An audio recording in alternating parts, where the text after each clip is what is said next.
Bonjour à toutes et tous et bienvenue sur la chaîne 3DCF, donc chaîne dédiée à l'accompagnement des étudiants sur le cycle DCG, DSCG et DEC. Et cette vidéo est aujourd'hui dédiée à l'accompagnement, à la soutenance du mémoire de DEC. Alors en tant que coach DEC depuis 2012, j'accompagne chaque année beaucoup de mémorialistes. Alors je ne prétends pas en accompagner des centaines, hein, bien évidemment. Sur chaque session, je pense que j'en accompagne à peu près une dizaine. Dans la conception de leur mémoire, de leur notice, de leur soutenance, de tout. Voilà, en définitive, je suis un coach un peu couteau suisse en la matière. Donc voilà, et sur chaque session, à peu près, celle de novembre, à peu près généralement une dizaine, et celle de mai, souvent à peu près environ 11-12 en fonction des périodes. Alors, pourquoi cette vidéo? Tout simplement parce que je me suis rendu compte, en accompagnant des personnes, donc j'ai un point de vue totalement neutre, hein, puisque je ne participe pas aux soutenances du DEC, alors, il faut être diplômé d'un doctorat ou agrégé, diplômé d'un doctorat ou du DEC lui-même pour pouvoir faire les soutenances. Et si j'ai la prétention de préparer le doctorat, pour l'instant, je n'ai pas la prétention de préparer le DEC, même si effectivement, j'accompagne beaucoup de personnes dans cette trajectoire-là, et pour l'instant, en tout cas, avec succès, d'après ce que j'en sais.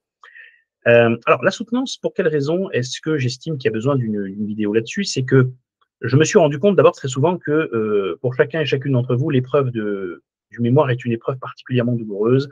Je sais que c'est très difficile. J'accompagne beaucoup de personnes où il y a forcément un peu de tension, bien évidemment, même si on lâche rien. Et je sais qu'une fois que vous avez rendu votre mémoire, bah, vous avez envie de souffler, bien évidemment. Vous n'avez presque plus envie d'entendre parler de ça. D'accord? Vous avez souffert devant la VDEF, et puis la VDEF-DEF, puis la VDEF-DEF-DEF-DEF Ultimate à la fin, etc. Et vous n'avez plus envie d'entendre parler de ce mémoire. Bon. Le fait est que malheureusement, il va quand même falloir le réouvrir et le traiter sérieusement. J'aime bien rappeler dans toutes les soutenances de DEC que j'ai accompagnées et aux personnes trouvant que j'accompagne en la matière, j'aime bien leur rappeler que je n'aime pas les prétextes de celles et ceux qui me disent oui, j'ai pas le temps de préparer ma soutenance, je ferai ça 2 semaines avant. C'est 1 heure dans une vie, comme j'aime bien dire. Hein. Une fois qu'on a le DEC, après, ben, vous n'avez plus besoin de passer de diplôme, hein, dirons-nous. Même si c'est toujours bien de continuer à en passer quelques-uns en gestion de patrimoine et tout, et ailleurs même d'ailleurs. Mais soit dit en passant, c'est ce qui est très important, c'est surtout de se rappeler que c'est qu'1 heure dans une vie. Voilà. Une fois que vous serez diplômé de votre DEC, eh ben, ça y est, il sera à vous, vous pourrez l'encadrer au-dessus de votre bureau, ce sera magnifique, et le plus dur commencera, j'ai envie de dire. Il va falloir le créer, votre cabinet, après, d'accord? C'est là que ça va devenir le rock'n'roll. Donc, la soutenance est en définitive un moment qui est particulièrement important, et alors, quelques petits conseils déjà dans un premier temps que je vais me permettre de vous donner, sans rentrer bien sûr dans le détail de ce que font les jurys, mais j'ai déjà eu l'opportunité d'échanger avec quelques jurys en leur posant quelques questions. Ce qui ressort à chaque fois, si vous voulez, c'est qu'il y a un préjugé déjà de départ que vous avez toutes et tous, j'ai l'impression, c'est selon lequel certains ne lisent pas. C'est souvent d'ailleurs quand on pense ne pas avoir réussi sa soutenance qu'en sortant, on dit oh, bah, ils l'ont pas lu.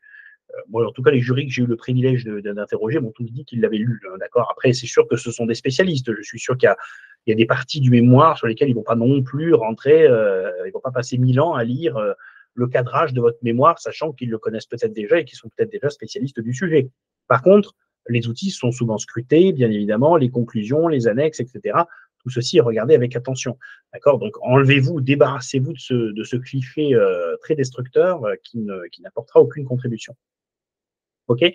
Ensuite, je vous donne un petit peu la façon dont moi j'ai conseillé et accompagné les mémorialistes que je connais à ce jour sur les soutenances. Donc, ça représente quand même un certain nombre de soutenances. En l'occurrence, déjà, se pose toujours la question de savoir si on va effectivement, vous avez 10 minutes devant vous, 10 minutes, c'est extrêmement light, 10 minutes. Ça passe très très vite. Et très souvent, en 10 minutes, vous avez toutes et tous tendance à vouloir, en fait, redire ce que vous avez dit dans votre mémoire. En fait, on s'en fiche. Or, le mémoire, il a déjà été rédigé, il a été lu. Nul besoin de rappeler ce que vous avez écrit dans votre mémoire. Ce qui est très important, c'est de concentrer ces 10 minutes sur une chose très importante, c'est-à-dire l'intérêt du sujet, bien sûr. Dans un premier temps, vous devez rappeler l'intérêt de votre sujet, à la fois pour l'expert comptable, à la fois pour son client, ou pour le commissaire aux comptes d'ailleurs aussi au passage, à la fois pour son client, voire même pour la profession plus généralement. D'accord? Je pense notamment à celles et ceux qui vont faire des sujets sur effectivement tout ce qui est durabilité. Il y a un intérêt pour l'expert comptable, on se positionne en tant que concurrent d'un marché aujourd'hui qui est naissant du côté de l'expertise, mais qui est déjà, voilà, qui existe déjà par ailleurs. Il y a des concurrents à aller affronter. Le client a besoin d'être accompagné. d'accord? Il a besoin d'être accompagné par, et vous oubliez très souvent les qualités de l'expert comptable qu'on est censé vendre dans une soutenance, l'indépendance d'exercice, conscience professionnelle, d'accord? Et bien évidemment, connaissance. Hein, je vous rappelle le slogan de la profession, science, indépendance, conscience. Très souvent, vous l'oubliez, ça, je me rends compte. Donc, en fait, vous oubliez de valoriser à l'intérieur de votre soutenance, science, c'est-à-dire la maîtrise technique, la pluralité, bien évidemment, la largeur du spectre disciplinaire maîtrisé par l'expert comptable, et d'autre part, oui, le commissaire aux comptes d'ailleurs, et d'autre part, vous oubliez aussi de rappeler une caractéristique pourtant essentielle, c'est l'indépendance. Alors, il ne s'agit pas de dénigrer les autres professionnels qui ne le seraient pas, il s'agit juste de rappeler qu'un autre professionnel peut être commissionné.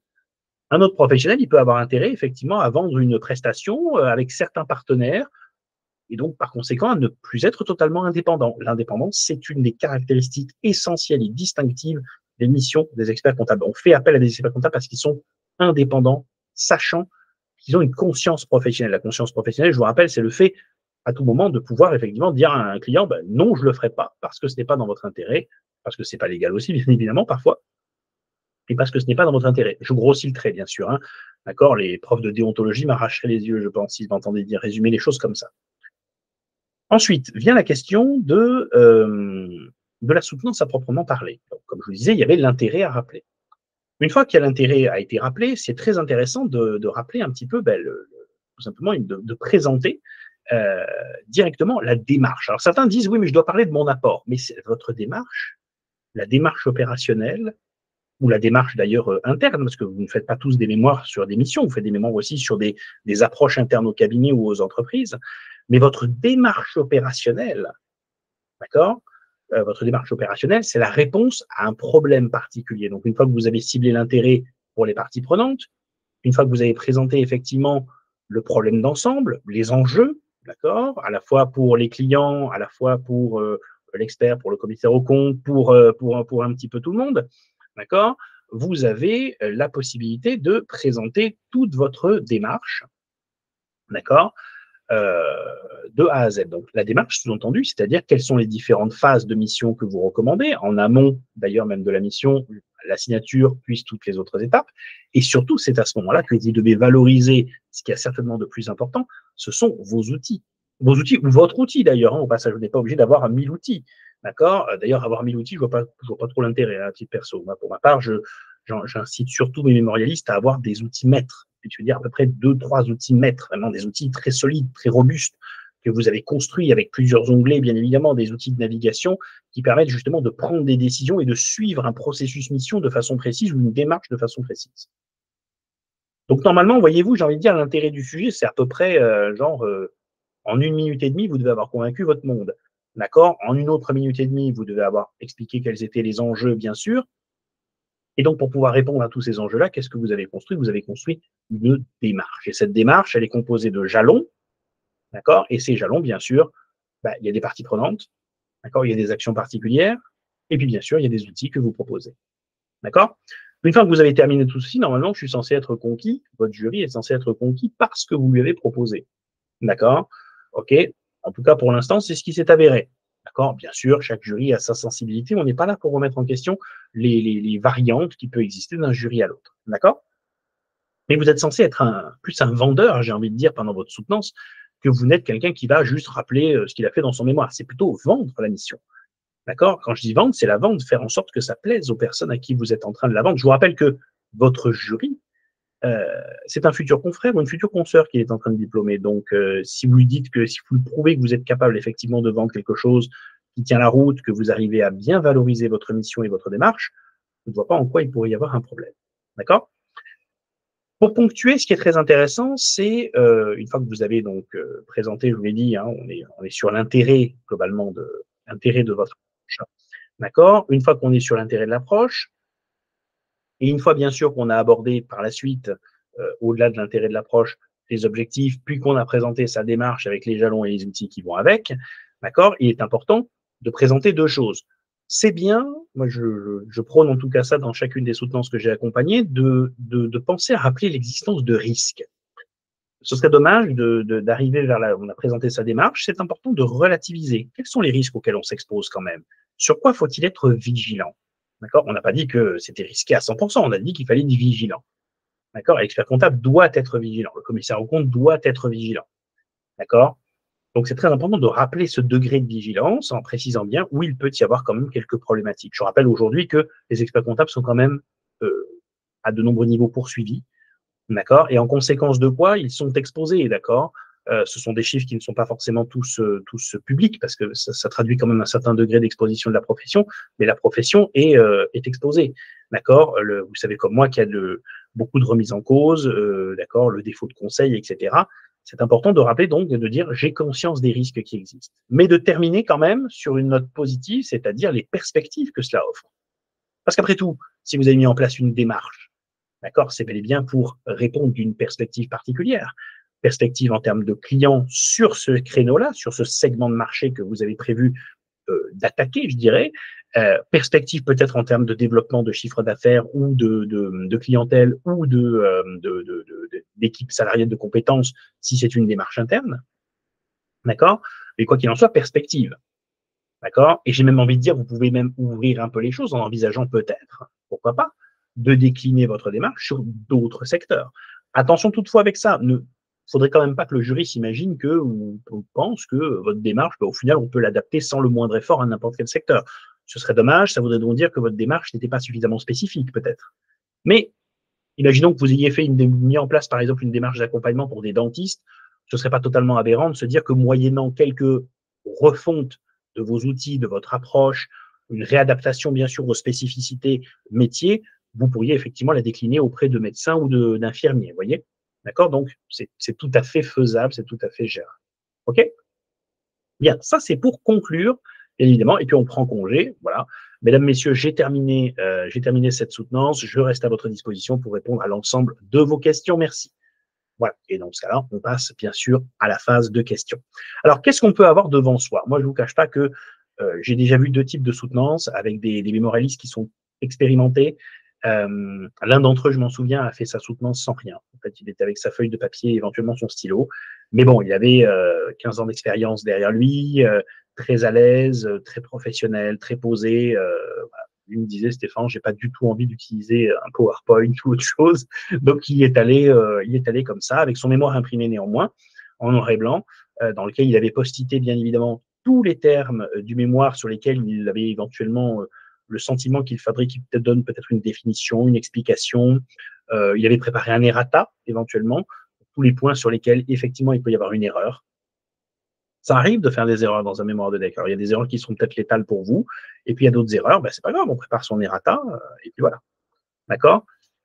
D'ailleurs, à ce propos, si vous avez un errata, évitez de le sortir quand on vous le demande, d'accord? Vous le mettez sur la table, d'accord? Quand vous faites votre soutenance, rien, c'est ce que j'avais demandé à un mémorialiste de faire, ça s'est plutôt bien passé d'ailleurs. Et si jamais le jury en fait mention, vous en faites mention. Si jamais le jury n'en fait pas mention, eh ben, écoutez, vous n'en faites pas mention, d'accord? Mais en tout cas, vous ne pourrez pas être pris en dépourvu. Vous allez bel et bien vous avez bel et bien posé votre errata sur le bureau avant le début de la soutenance. Comme ça, il n'y a pas de malaise et il n'y a pas de problème. D'accord? Bien. Donc, en définitive, le support que vous pouvez avoir, si vous voulez, alors vous entendrez très souvent, je ne veux pas m'approprier cet élément, même si j'ai ma conception à moi de ce support-là, mais vous entendrez parler dans beaucoup de prépas, notamment d'un support A4, A3, pardon, très souvent qui existe, ou serpente très souvent à la mission. Alors, j'en ai vu beaucoup exister, j'en ai vu avec énormément d'écriture dessus et des petites fioritures de partout, dans des petits icônes, des petits emojis, tout ça. Faites sobre. D'accord? Moi, j'ai une présentation. Alors, je ne veux pas la montrer pour une raison simple, c'est que j'ai pas envie que tout le monde reproduise des choses. Je sais bien de faire la sienne. Moi, ce que je fais, c'est tout simplement, je fais serpenter la mission sur un feuillet Excel. Excel, c'est flexible. D'accord? Chaque grande étape du mémoire s'y trouve, chaque grande étape de la démarche s'y trouve.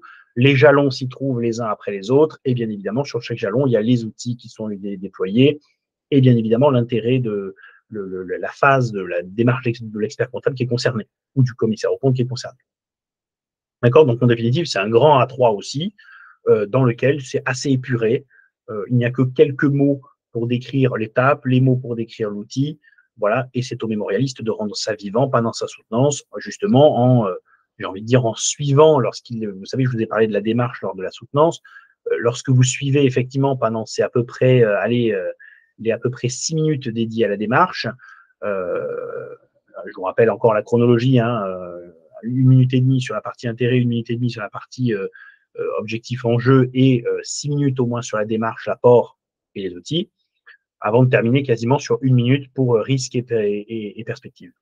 D'accord? Et donc, par conséquent, tout au long de ces 6 minutes, vous avez votre super planisphère sous les yeux avec bien sûr le stylo que vous pouvez faire parcourir le fameux serpentin que représente votre mission, votre démarche, etc. D'accord? Donc, une fois de plus, je n'ai en rien inventé ce procédé, il a déjà existé. Par contre, effectivement, j'ai ma façon à moi de le présenter dans ma préparation du deck et j'ai pour habitude, généralement, d'aider les mémorialistes à le construire en ce sens, comme je vous disais, sans trop de fioritures, pas de petits emojis, pas de petites images invisibles des outils où on voit rien d'ailleurs. Ok, vraiment une construction très épurée de l'ensemble et pas trop de mots. Je rappelle que le trop de mots, c'est voilà, si c'est simple et si c'est simple ne veut pas dire simpliste, d'accord? Moi, je pars du principe que vous pouvez exprimer les choses de façon très légère. Voilà, il n'y a pas de raison qu'il y ait tant de détails que ça dans une présentation, d'accord? Par contre, arrive ensuite la phase des questions. Alors, la phase des questions, ce que je vais faire, c'est je vais vous proposer une vidéo suivante pour ne pas faire des vidéos trop longues, d'accord, dans laquelle j'aborderai la phase des questions et dans laquelle je vous dirai, parce que je les ai listées depuis tout ce temps, une grande partie des questions auxquelles les mémorialistes ont été confrontés et qu'ils ont eu l'amabilité de partager avec moi à la sortie de la soutenance, parce que je suis, n'étant pas dans la soutenance, je suis toujours assez neutre, et donc je viens collecter un petit peu leurs avis, leurs ressentiments. Alors, il y a un petit peu de tout comme ressentiment, il y a un peu de déception des fois, d'accord, il y en a qui se disent bon ça y est c'est foutu, c'est fini, et puis qui finalement l'ont. Voilà. D'ailleurs, dans la plupart des cas, en tout cas dans les mémorialistes que j'accompagne, heureusement, je touche du bois, j'ai une large partie de diplômés. Plus de 95% sont diplômés, in fine. Voilà. Et ceux qui ne le sont pas, souvent, on essaie d'analyser pourquoi ils ne l'ont pas été. Des fois, c'est pour des bêtises, des fois, peut-être un manque de maturité au moment de la soutenance, des fois, des oublis patents. Vous voyez, je veux dire, quand on reprend la chose ensemble, on se dit, mais comment on a pu oublier un truc pareil? Bon, voilà, c'est humain, malheureusement, les erreurs, ça fait partie de l'accompagnement. D'accord? Donc voilà, donc ça, ce sera suite au prochain épisode. Ça, c'était pour initier la soutenance et les premières minutes, ainsi que la construction des éléments de support. D'accord? Et arrive ensuite la phase, bien évidemment, que vous redoutez toutes et tous, je m'en doute bien, c'est-à-dire la phase des questions, pendant laquelle il faut savoir tenir ses positions, savoir aussi comprendre quand on ne sait pas, savoir faire des pirouettes quand on ne sait pas justement aussi, et surtout faire très très attention à des questions que vous avez tendance à sous-estimer. Ce sont les questions de déontologie. Ce sont les questions sectorielles. Très souvent, vous vous aventurez sur des secteurs que vous n'avez pas pris la peine de suffisamment comprendre en termes de dynamique, voilà, mais d'entreprise, etc. Comme si vous n'aviez pas fait d'études de marché, en gros. Et attention surtout aux petites questions de la fin. D'accord? C'est souvent un peu traître, on s'est détendu, le stress est en train de retomber. Ne vous faites pas avoir par les questions de la fin. OK? Mais ça, c'est suite au prochain épisode. Merci de votre attention et je vous dis à très bientôt sur la chaîne 3DCF. Merci à vous. À bientôt.